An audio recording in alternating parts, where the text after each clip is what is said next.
It's drilled to left field. Is it high enough? See ya! A walk-off grand slam, and the Yankees win. And he drives one to right field over toward the line. Long run for Laureano, and he runs it, and the Mets win the ball game.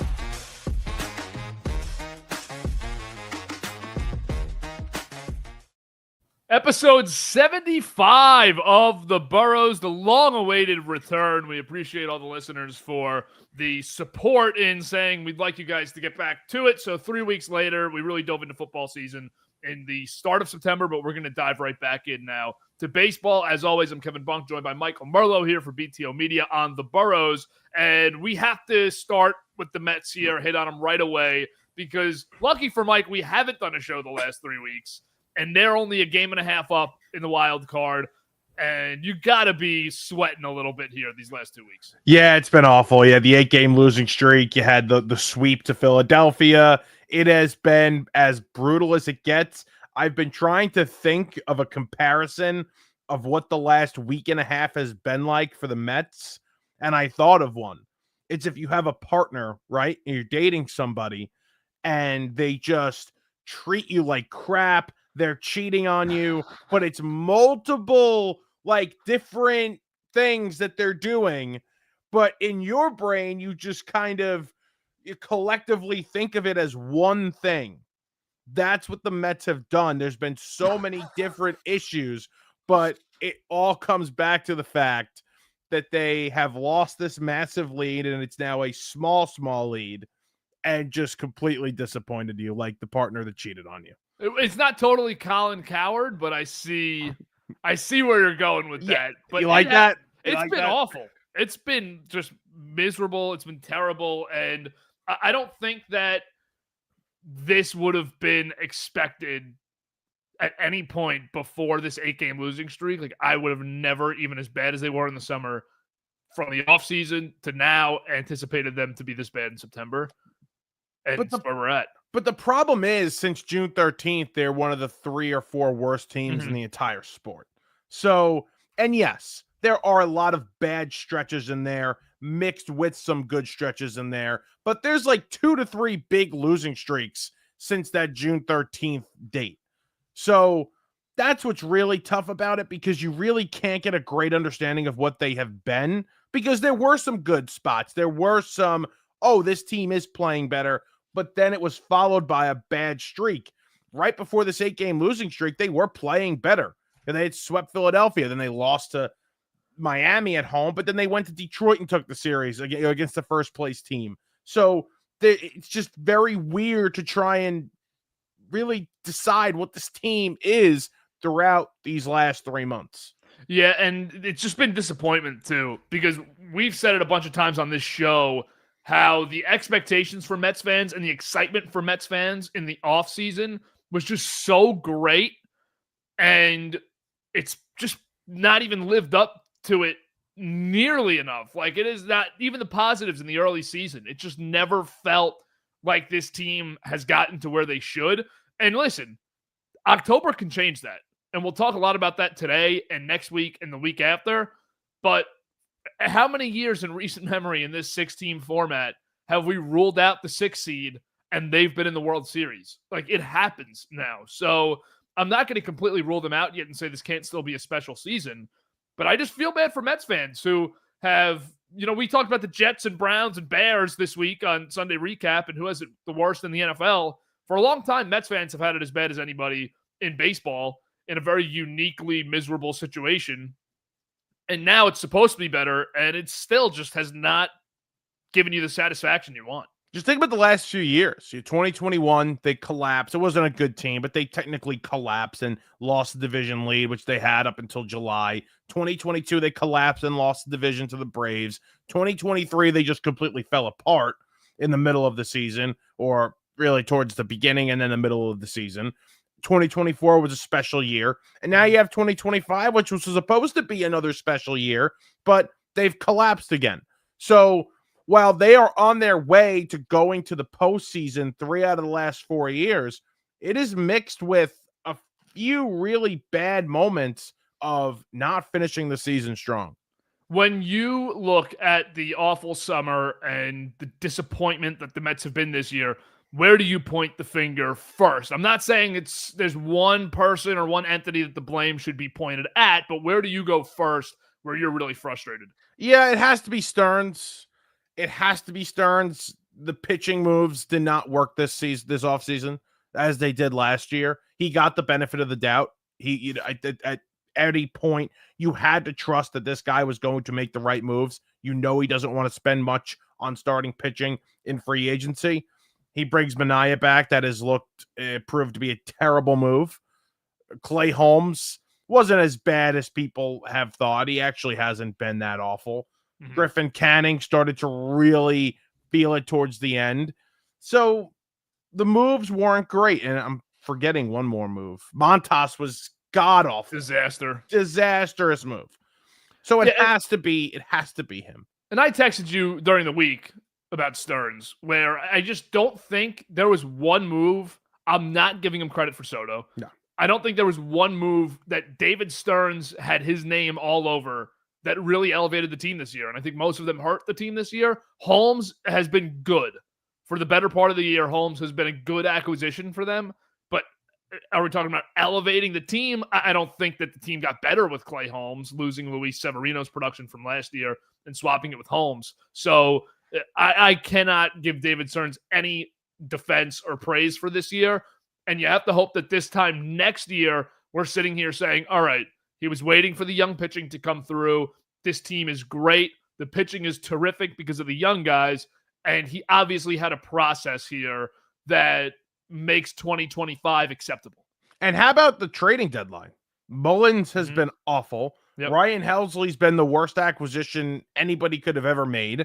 Tyler Rogers has been good, but it was a bad trade deadline too, as of right now for David Stearns. And this was one of the first trading deadlines in a very long time where the Mets actually gave up some real prospects. Nothing massive, but some real prospects that you're saying, okay, they're really going for it this season. So that's also another blemish on his record. How many games did they win last year? 87? 87, 88, 89. Somewhere in there. Yeah. Because just for them to finish essentially at the same win total as last season after adding a guy in Soto who has been terrific this year. Like, he's given you great numbers this year. It's not like Soto came in and stunk. You added this guy, and for them to be around the same win total and in the same spot in the postseason where they're uncertain if they're going to get in the last 2 weeks because of Arizona, Cincinnati, and San Francisco, it's really, really disappointing, and I'm almost dumbfounded by it. They won 89 games. They're not going to come close to 89 games. They're not going to come close to 89. So it's going to be a lot worse. It's going to be like 5 or 6 games worse than when it was last season. And 100%, you're going to be in the same spot. Now, I actually like the matchup if that was the postseason series, but we can talk about that in a minute. Either way, it does, like, it is kind of, you're kind of speechless when you think about it, when you add such a great, valuable player that has been, historically great for this franchise, the greatest offensive season in Mets history. Juan Soto is currently having that, and I don't think enough people are talking about it. 40 home runs, 115 walks, 30 stolen bases, going to be 100 RBIs, OPS plus over 160. It is the greatest offensive season in Met history, and this team is going to win 83, 84 games. He's third in MVP odds.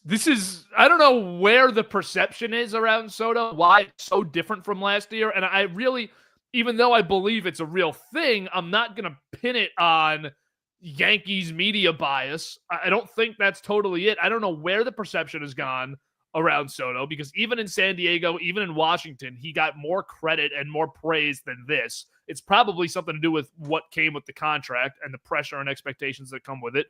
But he's got 30-1 odds to win the MVP in the National League. Pete Crow Armstrong, who has turned into the Prince of Baseball this year, has 150-1 odds in fourth. And I know Ohtani's going to win it. But, man, give Soto some credit here. This guy's been by far the Mets' best player. You can make an argument he should be number 2. He's got a higher WAR, he's the same WRC plus as Mr. Kyle Schwarber, but Schwarber has the 53 home runs, more counting stats there. But whatever, it's going to be 2 or 3 because Ohtani's going to win it. He's the Mets MVP. He also, Kevin, flipped the script finally on being an unclutch player and clutch player. He's been the best hitter in baseball with runners in scoring position over the last month or so. Since August started, he's been unbelievable with runners in scoring position.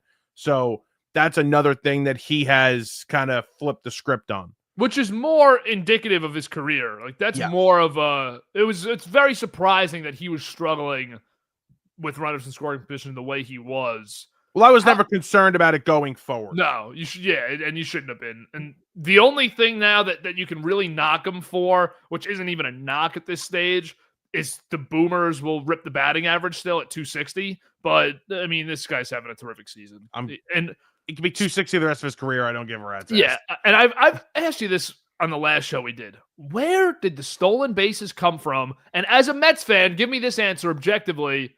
How meaningful is he as a base runner this year? He's been real. He's been big. He's gotten into scoring position for Pete Alonso and Brandon Nimmo, and now Mark Vientos, who looks a lot better. It's Antoine Richardson.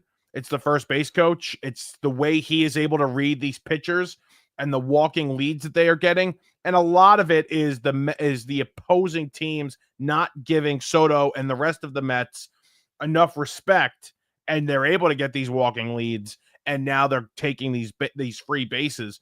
It's been so impressive, and it's been so valuable, especially while they've been losing games or really struggling, to be able to get those extra runs into scoring position and now have the big bats behind Soto drive them in. It's been big.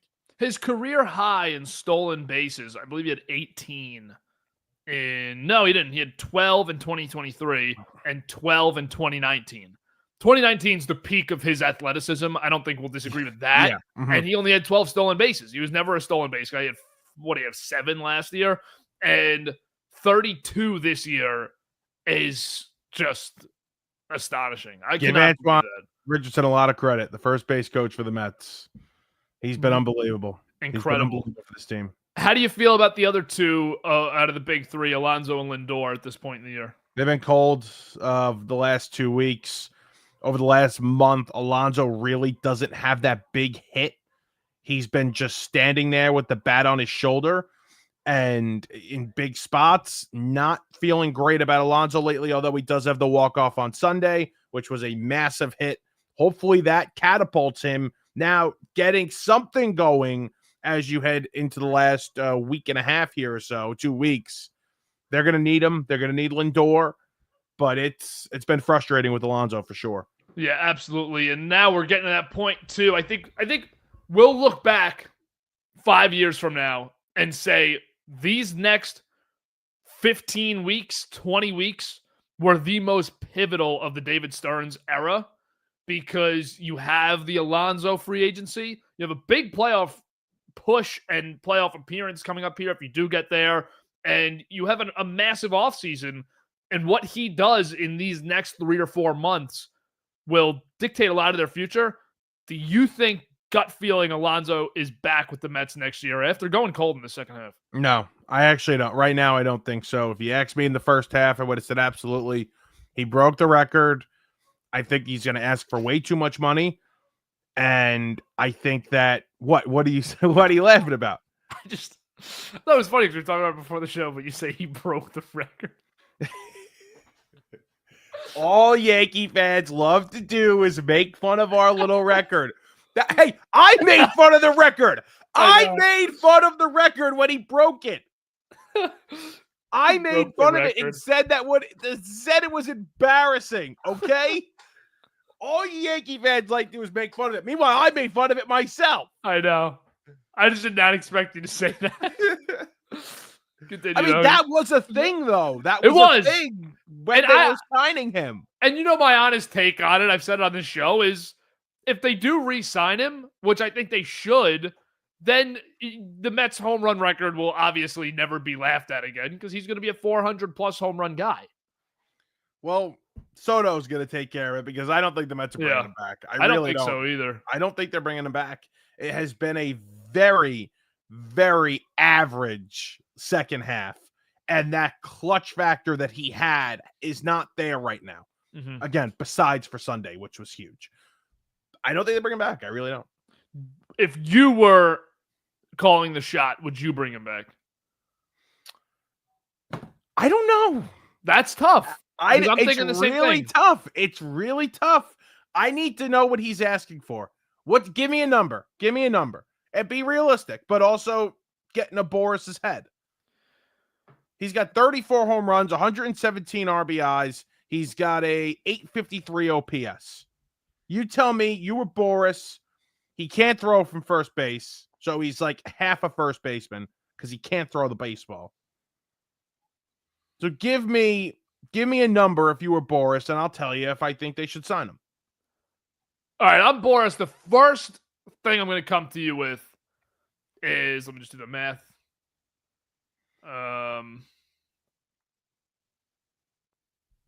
6 for 150, $25 million a year. Nice knowing you. So what number would you go to? Because Alonso's going to want years on this. I don't think you can get away with another 2 or 3 year deal unless it's in the Bregman territory of just, and he's not going to get this, but just paying him top AAV for a short contract with options.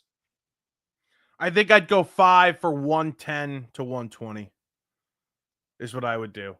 Mm-hmm. And I can live with that. And I can live with that for the next 5 years. Do you think he would take that? Well, No. More importantly, do you think he would get more elsewhere? I'm trying to think of the teams, and we're obviously too early right now for that. I'm trying to think of the teams that are going to have that need. Can I ask you this? Did you see what Ken Rosenthal wrote the other day? No, I just saw him deck that cameraman. Okay, I did. I also saw that. That's your guy. You met him, right? You met Ken. But not my guy after that video. Right, okay. And after the apology, that seemed totally insincere. Yeah, that was bad too. Ken not having a good weekend. No. He had wrote this story about the Phillies locker room and how Schwarber is like the leader in that locker room. It's not necessarily Harper, it's Schwarber. But they all really just get along, and it's a great room. And it was right after the sweep of the Mets. And he kind of flipped it for a second and said, there's something off in there. There's something off in that locker room. In the Mets locker room. In the Mets locker room. And I don't know what it could possibly be. Is it the fact that Soto gets paid double what Lindor gets, more than double than what Lindor gets? Is it between Lindor and Soto? Is it between Alonso and Nimmo? Is it between Alonso and Lindor? Who's the issue? Mm-hmm. And if we had found out that Alonso was the issue, and I'm not saying he is, I'm just saying hypothetically, if he was, then I don't think it's worth it to bring him back, even if the price was perfect. I'm going to make a cross-sport comparison to two players who are not nearly equal on the field, on the court. But I think Giannis in basketball with Milwaukee, where he's obviously been forever, he has the championship, Alonso doesn't. But I think that there are certain guys, Giannis is my biggest example, that the fan base always defends, that deserves a lot of the defense because of what they've done for the organization, but is not a locker room leader, is not actually raising the locker room. And I think a lot of the internal issues in the organization sometimes come from this player.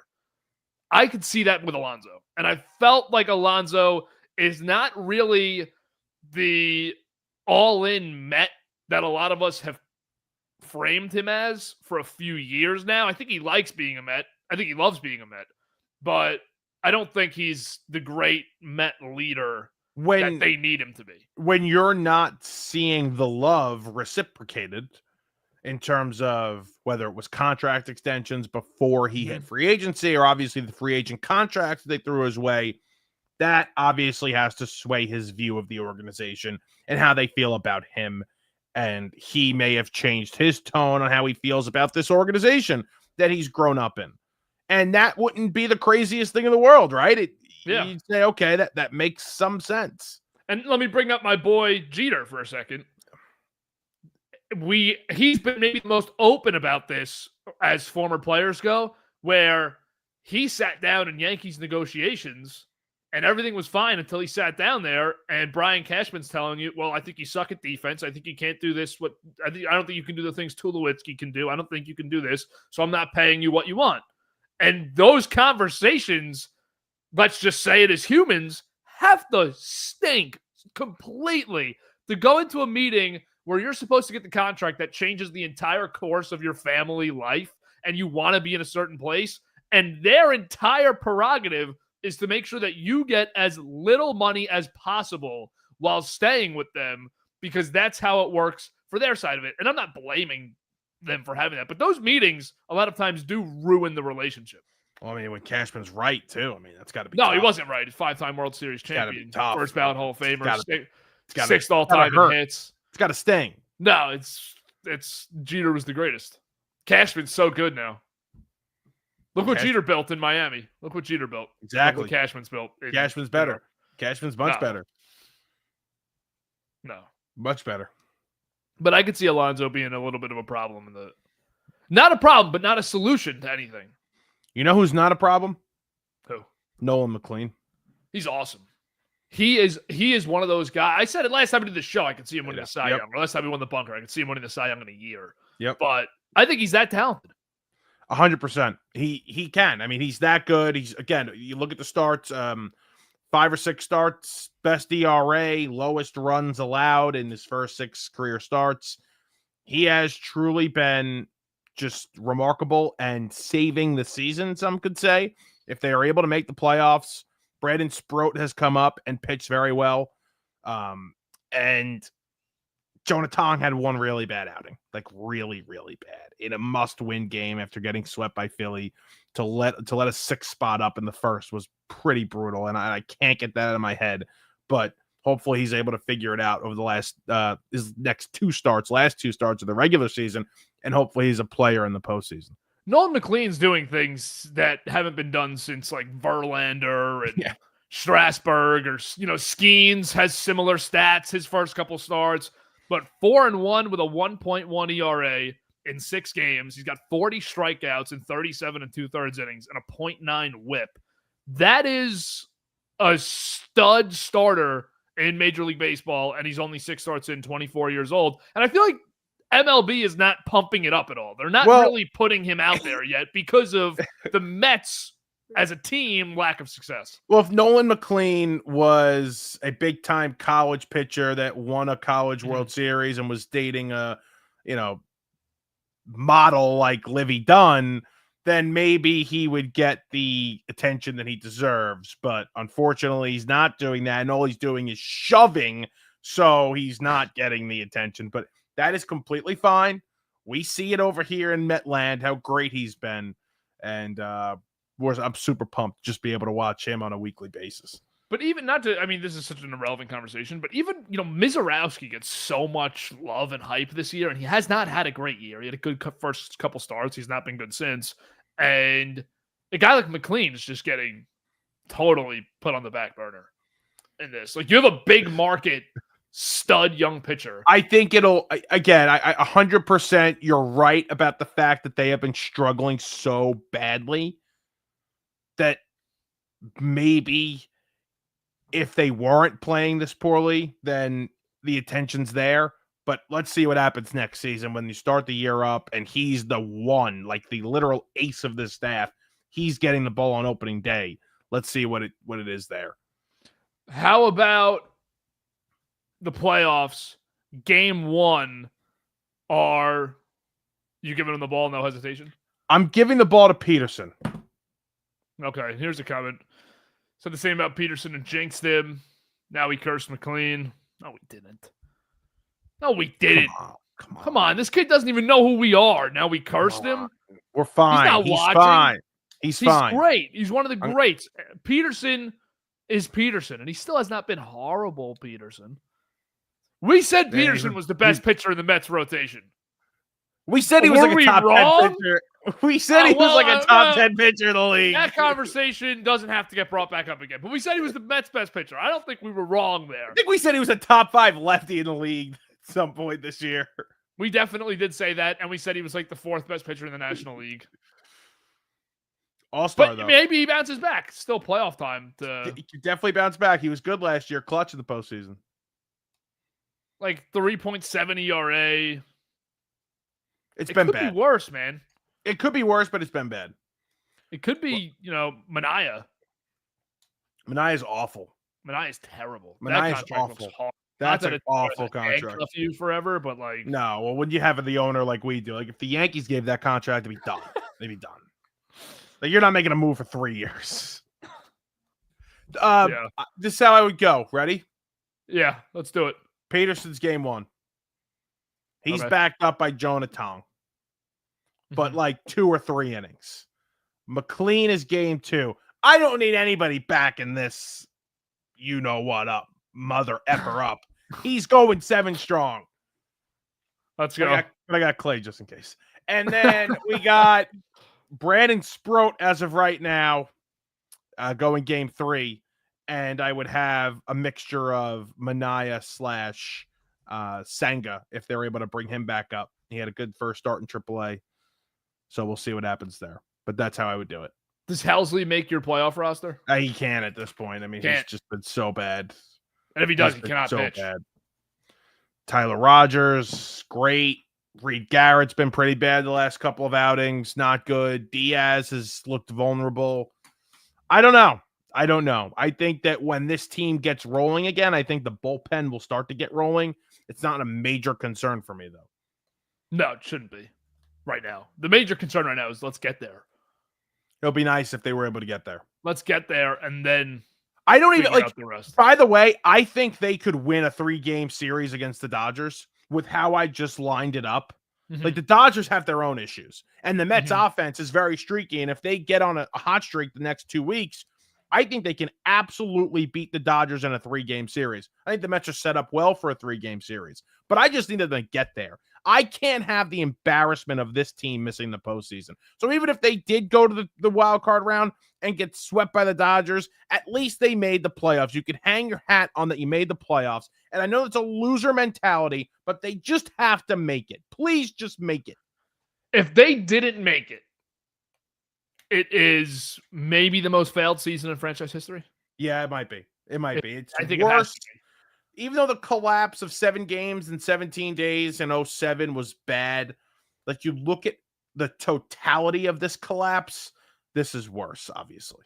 Yeah, no, this is a disaster. And they'll get just destroyed if they're going to make the playoffs. Gun to my head right now, they're still going to make the playoffs. They're going to beat the Padres in this series. Think about the narrative around Arizona this year. And the fact that they are a game and a half behind the Mets. That's a disgrace. Doesn't matter if the Mets just made the playoffs. It doesn't. You're right. It doesn't. None of it matters. And now, is Arizona sitting there at all saying, like, wish we kept Naylor or wish we kept Suarez? You wonder if they're, in this moment, saying it. It'll be better for them long term. But you wonder if in this moment they're saying that because you imagine they win 2 more games with those guys. How are they supposed to know the Mets were going to collapse like this? They couldn't. No, exactly. That's why I think it's still they did the right thing. Yeah, but you wonder if should have been over right now. Like this should have been over, whether it was the Mets or the Padres. Like Kevin, a week and a half ago, the Mets were The Mets were tied with the Padres for the second wild card spot. Yeah, and then they lost 6 straight. They're 5 games behind San Diego now. They're 5 games. They lost 8 straight. Unbelievable. Unbelievable. Segue to Yankees here, but it's kind of the same conversation. It includes both. Do you think home and away matters in the wild card round? I do not. I actually think that the Red Sox get like extra juiced up coming to Yankee Stadium. I think so too. And you saw what the Yankees did against their 3 best pitchers this weekend. They went there and took 2 out of 3. Mm-hmm. So I think either way, like I'm equally scared for the Red Sox because although the Yankees had a very nice weekend, they have their number. They do. It's obvious. Yeah. And I think no matter where you play, they do. But I don't think it's massive for the Yankees to be home in this series just because they get juiced up for those games, man, in the Bronx. And I think that series is unique to itself, where I think the Yankees have more pressure on them no matter what in that series, especially Boston without Anthony. Yeah. I think the Yankees are the pressured team. But I think in the rest of the league, the home team faces severely more pressure than the road team in these wildcard rounds. Yeah, 100%, because obviously you're expected to win, but it's such a short series. So much random crap can happen in these games, and you hope it goes your way while you're playing in your stadium. But it's this postseason overall, like, you look at the matchups that you could potentially get right if they ended today. Yankees Sox. The Yankees, the winner of that would play the Blue Jays, correct? Yep. Or unless the Astros are the 6 seed one. But no, it would just because it's no reseeding. It's the same. Yeah, no reseeding, which is so stupid. Play the Blue Jays, yep. Which is just unbelievable. And you get Astros Mariners in round 1 in the AL. The wild card round would be great. Mets Dodgers NLCS rematch, and I think Cubs Padres is an awesome series. That's an awesome series, and then you go right to potentially Cubs Brewers, and then Mets Phillies or Dodgers Phillies. This is going to be an all-time postseason for Major League Baseball if they're able to hold these teams here. Hold it. Stop the count. This is it. This has to be it. It has to be. And I think it will be. Houston's starting to slide too here. Alvarez got hurt again. I don't know if you saw this. Yes, last night. Yes. Plate last night. That looked like he might miss some time there. It did not look good. And the Astros are now out of the division lead. Seattle, who's played one game less, is one better in the loss column. I got to say something. I haven't been the biggest Yankee guy this year. I really haven't felt strongly about them all season long. But I look at this American League right now, and if they did not struggle so much with their division opponents, I would say they're the best team in the American League. I would say they're the scariest team in the American League. But the fact, and I know you can't, because you struggle against the team in the regular season doesn't mean you're going to struggle against them in the postseason. But if they, I think it's a mental thing, and we've seen it for so long now with the Red Sox, where if they didn't have these struggles with these two teams, I think I'd pick them to go to the World Series. Yeah, I think I would too. But they have to see them in the first 2 rounds. Exactly. That's the biggest issue. Is I can't even say I think they can beat Boston in the wild card and then beat Detroit in the next round. It's Boston, then Toronto. It's not, you don't get to avoid Toronto until the 7-game series. Like if they beat the Red Sox, which is obviously possible in a 3-game set, and then played Toronto, I don't know if I'd be able to pick them over Toronto in the 5-game series. That's the problem. But I will say this, for the postseason and the sake of the playoffs, if Judge hits, I think they go right back to the World Series. But that's a huge if, obviously. I cannot count on Judge to be great in the postseason. By the way, totally off topic. World Series logo this year, unbelievable. Haven't seen it. Let me look.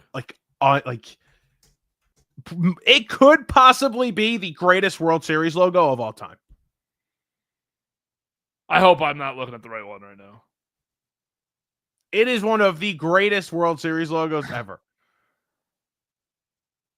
I found one on Reddit from 4 months ago, but I'll pull it up.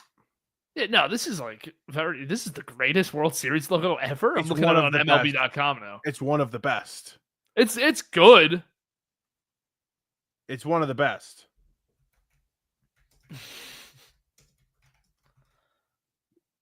Oh my God, I love it. I love it so much. No, see, I like the ones from the 90s more. Everybody likes those. Everybody likes those. I like this. This is it. It's the nicest one they've had in a really long time. Now that I really like this logo. I have them all up. It's the nicest one they've had in a really long time. Yeah. Because the last few years have been awful. I know they have been. This one's nice. It is. See, you're crapping on me, and now I didn't realize how bad the last few years have looked. I try to block the last year's World Series out of my mind. Oh, let me see these. They haven't had a good one since,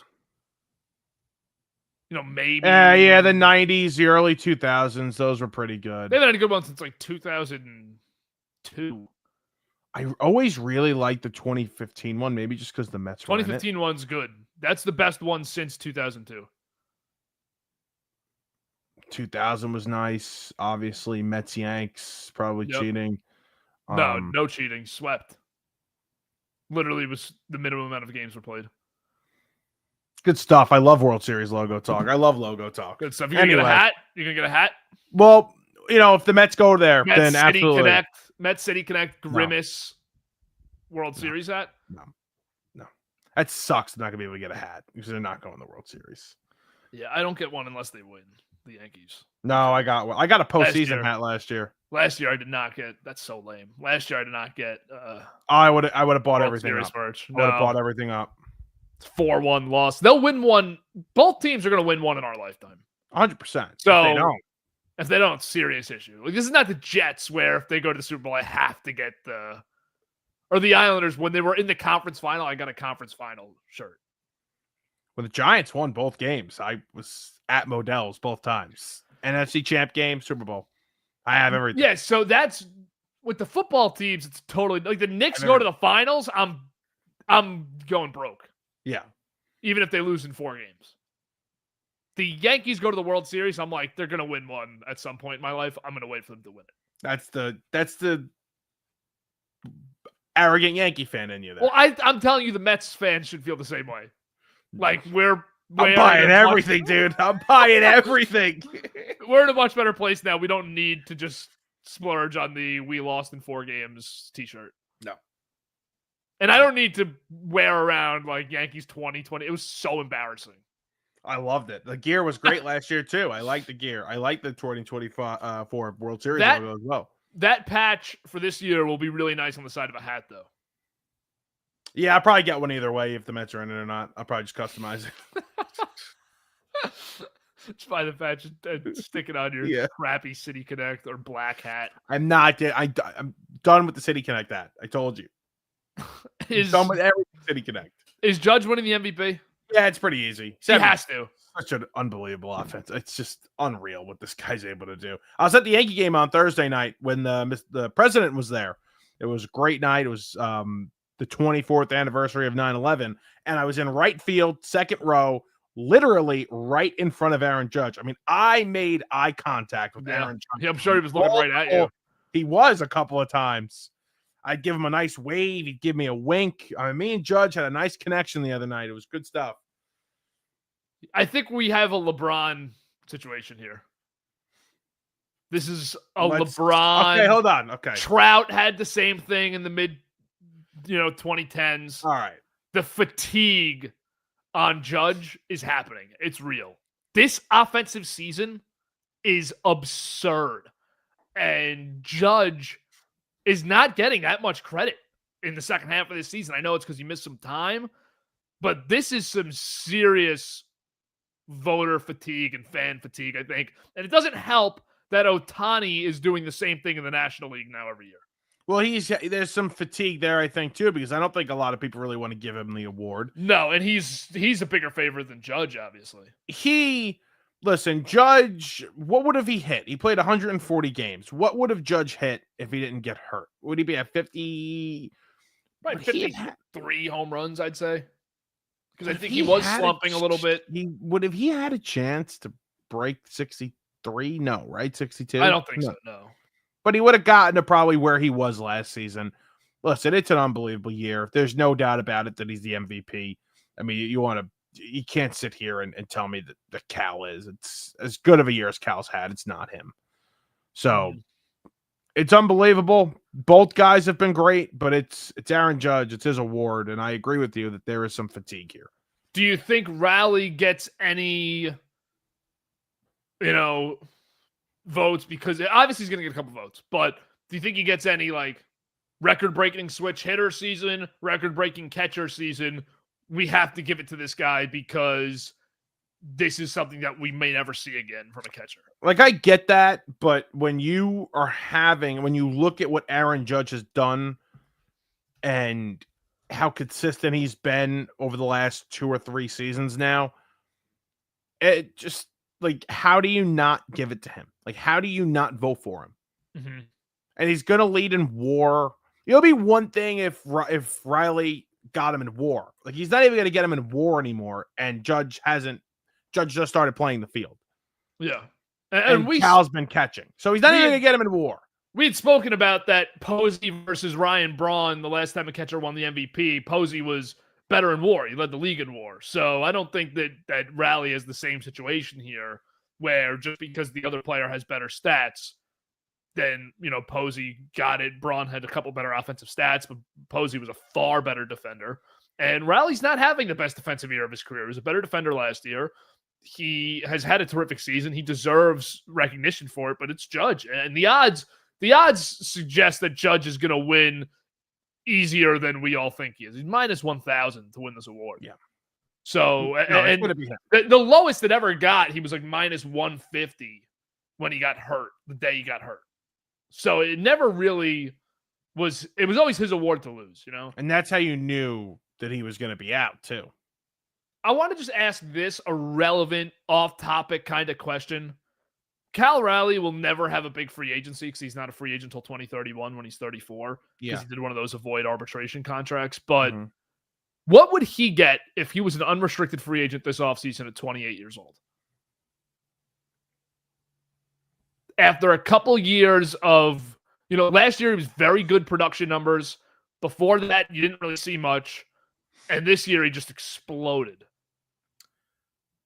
I think 28-year-old switch-hitting catcher. Probably 7 years, 8 years, 200. I think somebody would give that. Because I don't think he would be like a $45 million player who just... I don't think anyone would go that far. 8 years, around 200 million. You hope he plays first for the last half of it, and the power's there, and you can live with it. Yep. I agree with that. What do you think? I think it'll be right around the same thing, because I think there's too much of a risk with the longevity of the catcher for somebody to give him a $300 million contract. Yeah. I don't think he's a great enough player for it anyways, or at least we haven't seen that on a year-to-year basis. This year alone, sure, he's that great, but and no other year of his career has he been a $200 million contract player. Right. So this year you would have to at least anticipate it was an outlier in some way. You wouldn't have to say like he stinks. This is not going to be his normal stuff, but you got to move closer to 36 home runs a year, closer to 100 RBIs, and above average defense, but not platinum glove defense. WRC plus right now is 157. His career is...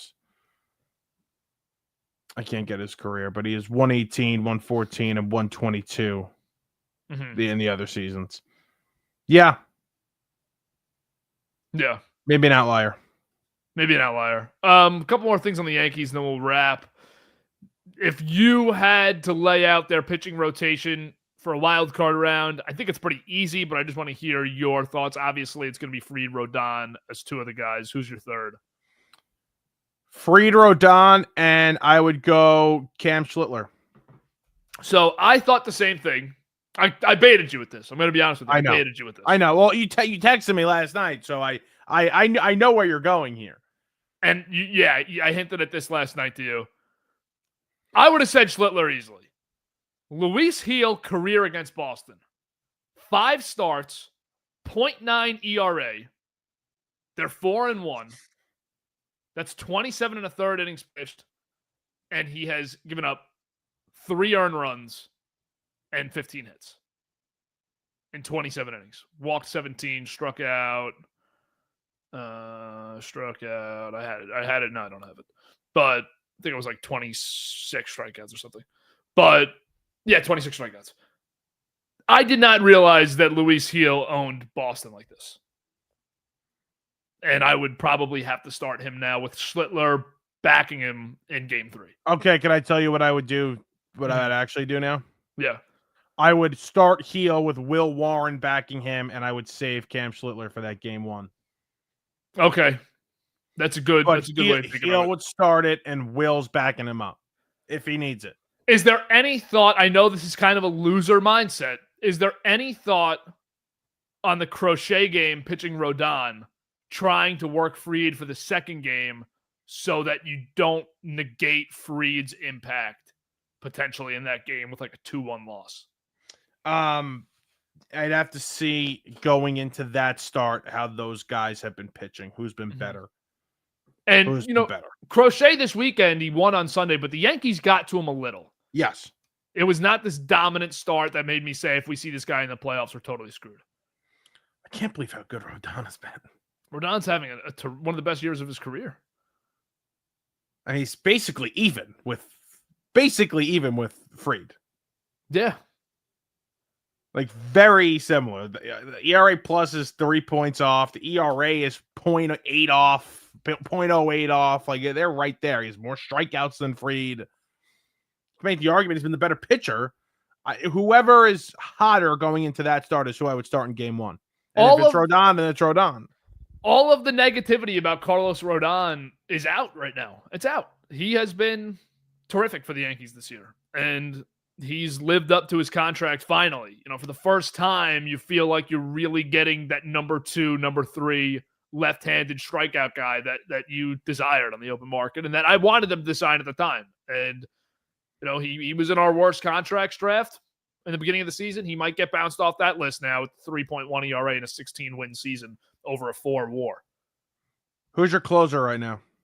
Bednar, and I don't think twice about it through the entire postseason. I'm at a point now where no matter what happens in the next 2 weeks, barring him blowing literally every inning that he comes into, Bednar's your closer. Because I think Weaver is so shaky. Williams obviously sucks. Doval sucks.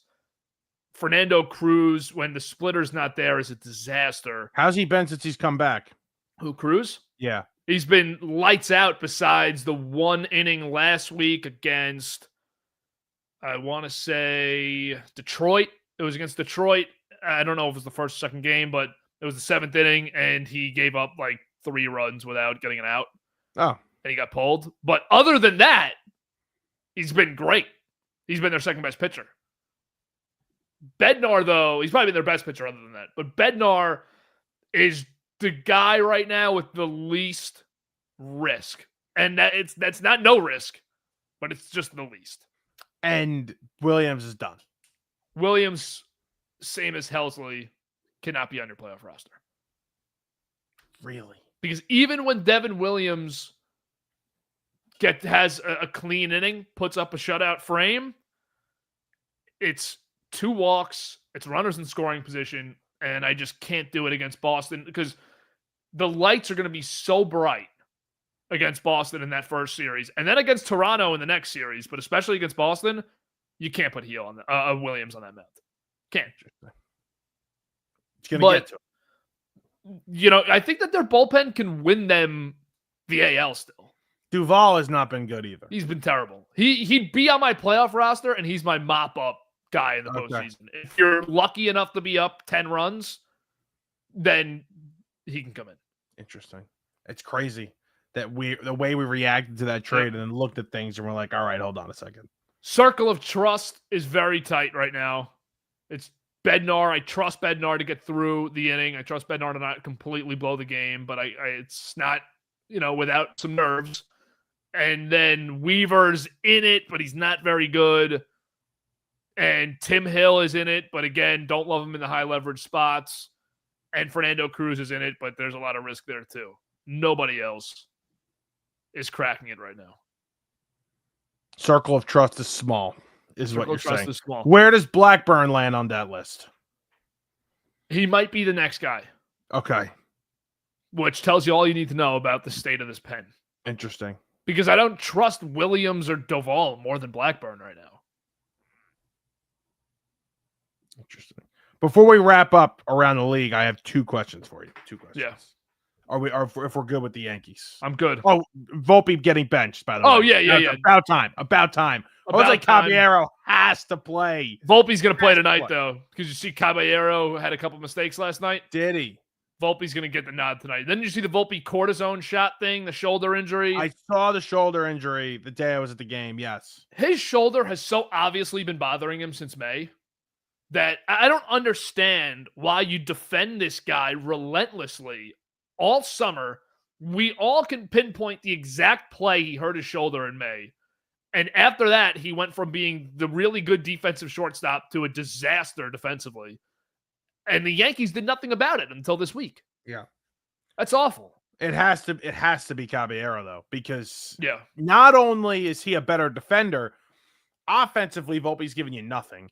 And this guy, when he gets on base, is so dangerous on the base paths. He just wreaks havoc out there.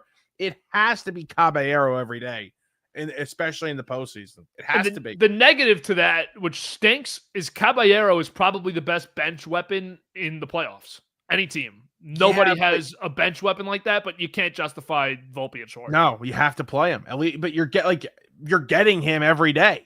And then the flip is Volpe's probably more valuable off the bench anyways because he's going to run for Stanton. So is he actually going to run though?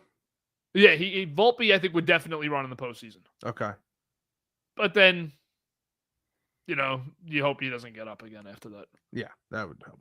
Caballero's awesome, though, in the Stanton spot because of how often Stanton gets walked in big spots. And then you just put this guy on and Stanton's walk turns into a triple. Yeah, it's awesome. That's great. It's Cashman's greatest move. It might be. It actually might be. What were the two questions?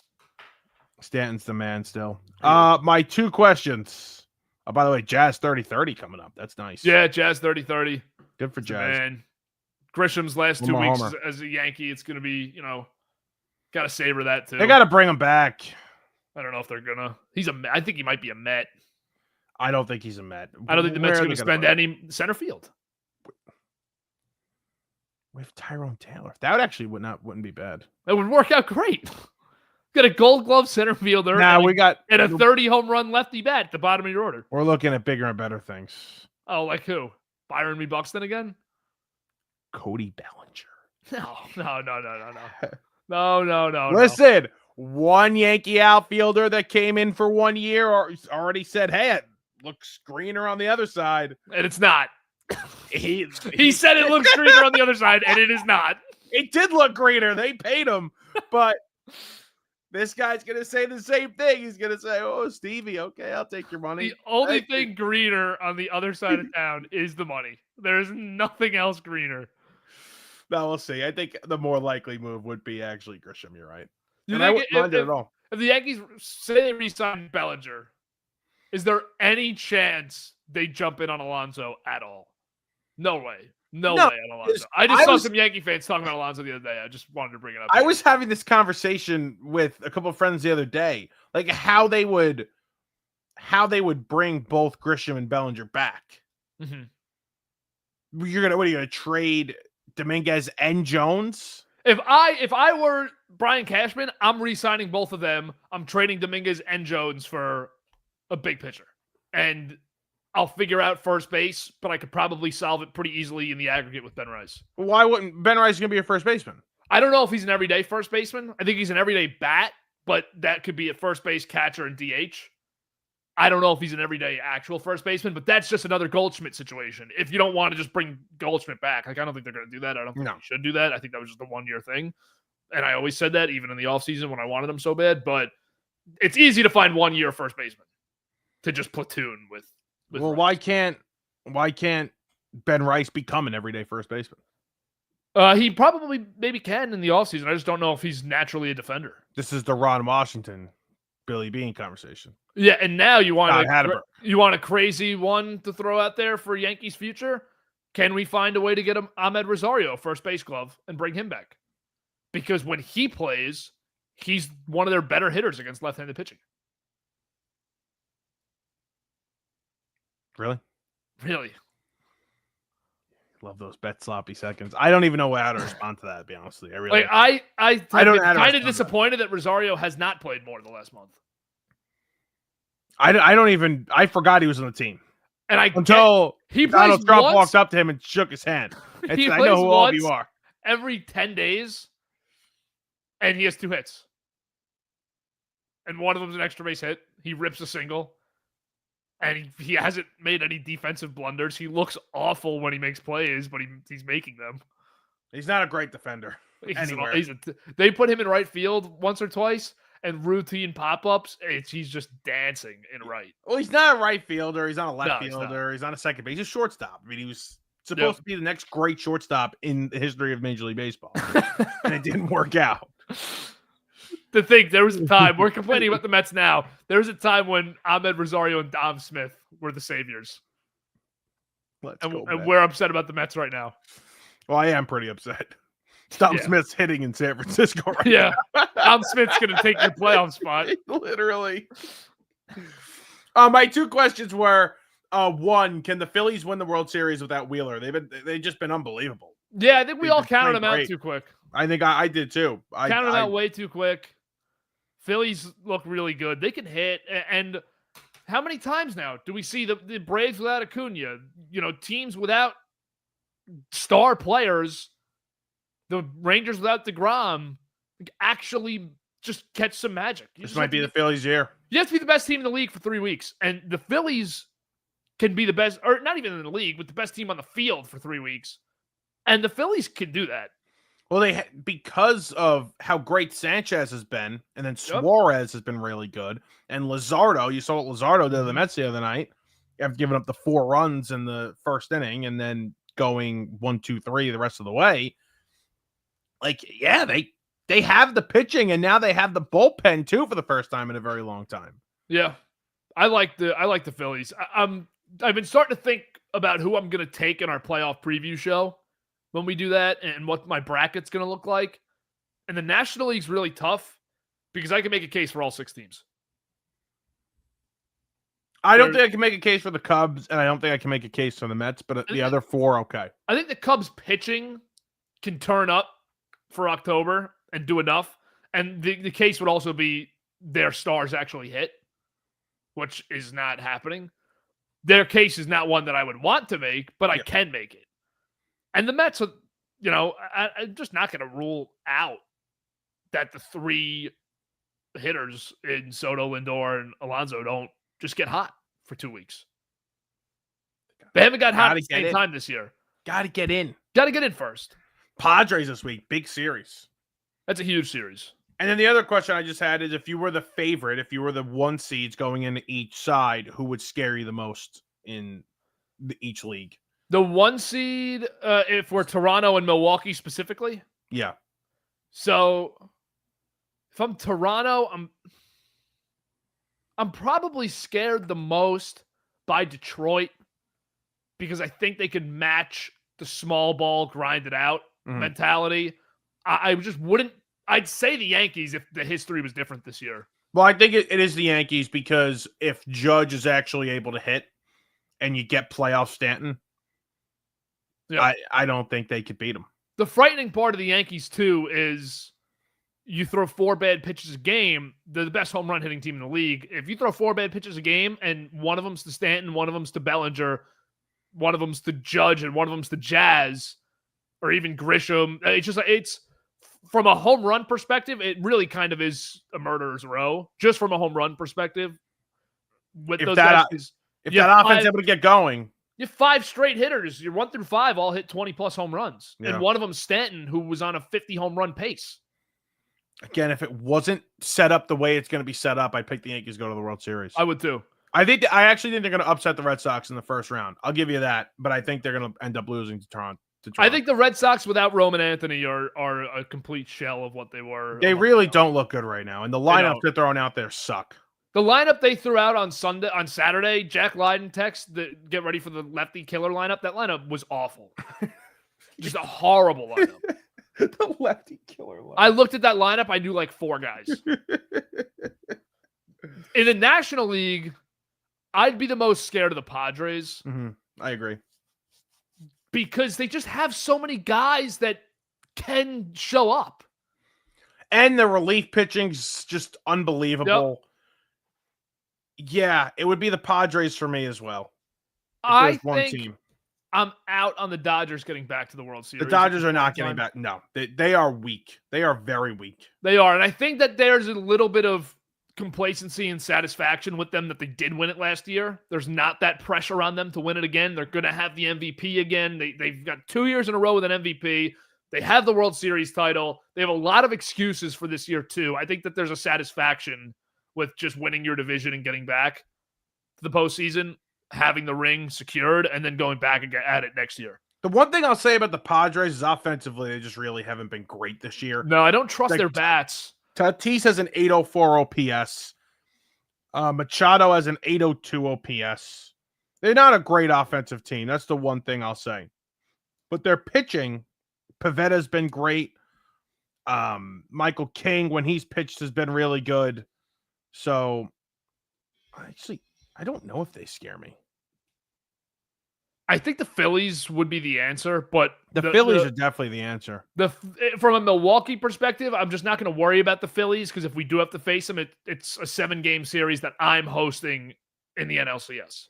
I think the Phillies are going to the World Series. So I'd be more concerned about who can pick me off in the division series. But back to the AL, the reason Detroit is probably so scary for Toronto and should be is because I think the Yankees with their ace on the mound in Fried are very beatable for Toronto because you have to put the ball in play, and the Yankees don't make plays against the Blue Jays. And they've seen it all season long. Whereas Detroit, if you get 3 Skubal days, you feel like you're losing 2 of them for sure. And that third one's going to be a grind, and you think their defense is going to make all the plays. Yeah.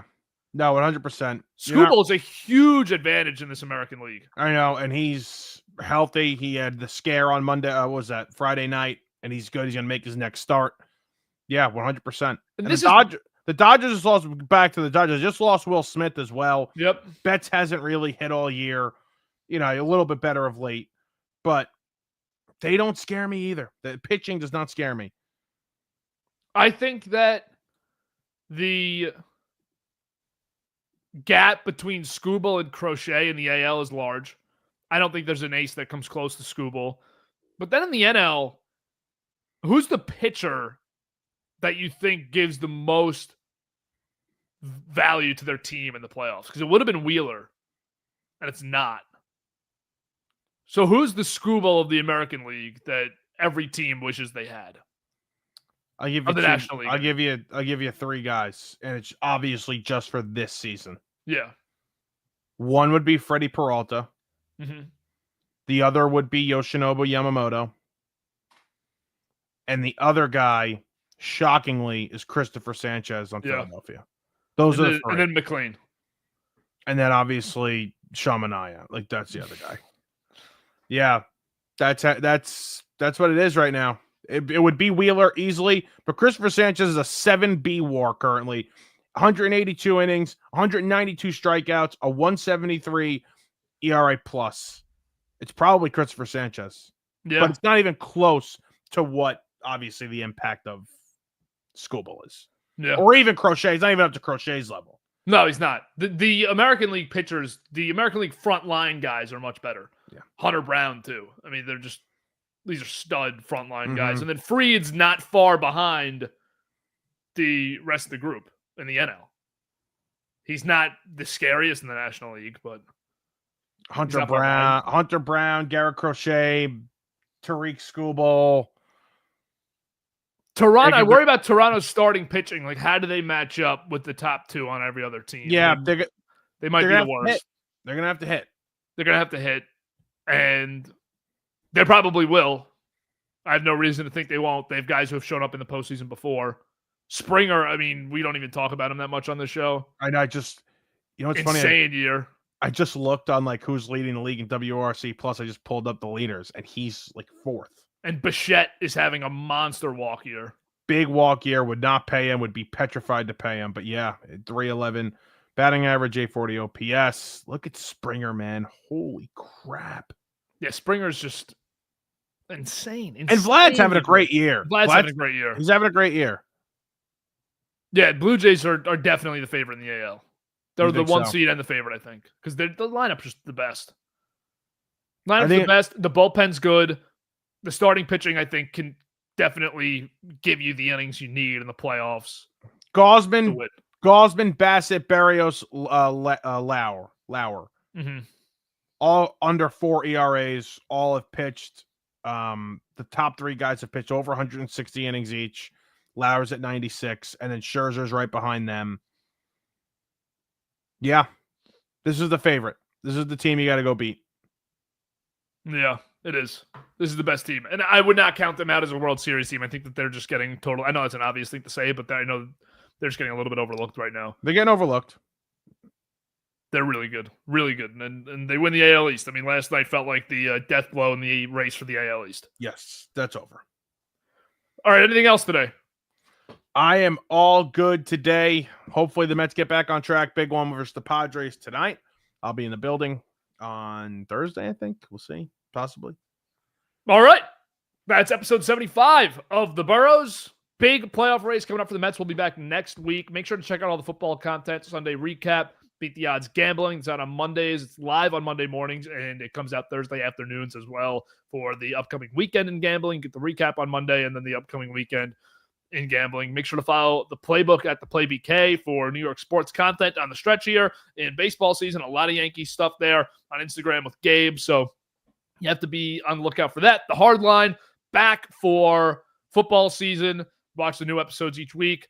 And No Good Takes with Giuseppe Oliveri, of course, is still going. That'll be back.